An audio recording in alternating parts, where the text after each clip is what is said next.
Cultural and Tourism Minister, Cadet Navya Sharma, stand here to bring into your concern a topic which is in need of urgent discussion.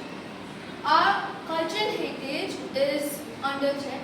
Pollution, climate change, and careless tourism have damaged our monuments, festivals, and traditions. I, as the Cultural and Tourism Minister, propose a green tourism initiative to tackle the problem.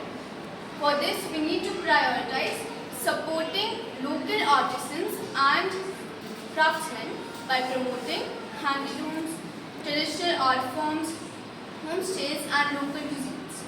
This will not only uplift the rural economies by providing jobs, but also keep our culture alive and authentic in its purest forms.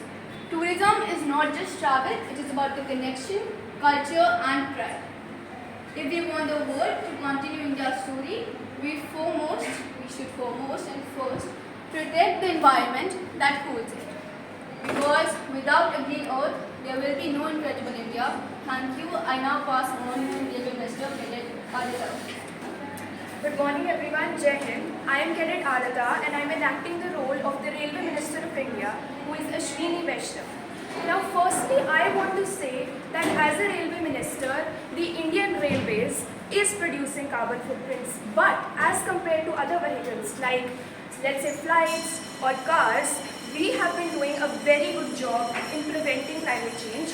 Although we are producing carbon footprints which are in turn leading to air pollution and climate change, we have done a lot of steps to mitigate these impacts.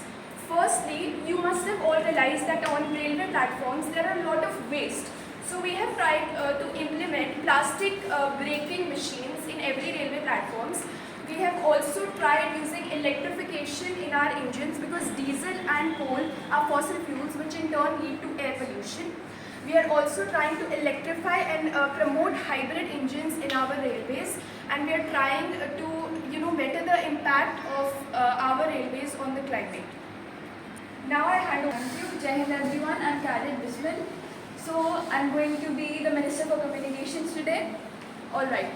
Honourable members of the Parliament, today the harm being done to our environment is not just an environmental concern. It's knocking at every industry. This threat is none other than e-waste. The menace of e-waste is tremendous.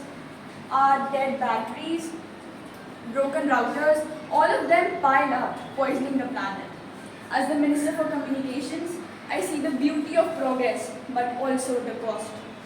However, it's time to change the game.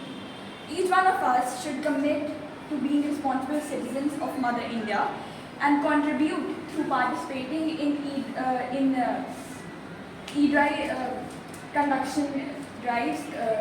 conducting e-drives in schools and other centers like NGOs.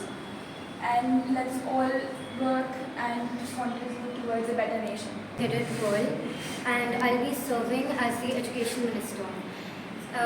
So education is often an overlooked topic. The environmental impact of the education sector, from excessive use of paper leading to deforestation, to high electricity use in schools and growing e-waste from digital devices, education contributes to environmental harm. Don't you all agree? Millions of trees are cut each year just to produce textbooks and notebooks. Outdated electronics, they end up in landfills leaking harmful chemicals. But we can be the change by promoting digital education, reusing books, organizing recycling drives, and spreading awareness. We can reduce this impact. Now I would like to give the mic. Jai Hind everyone. We were very happy to celebrate the Eco Day today with our cadets and other students from our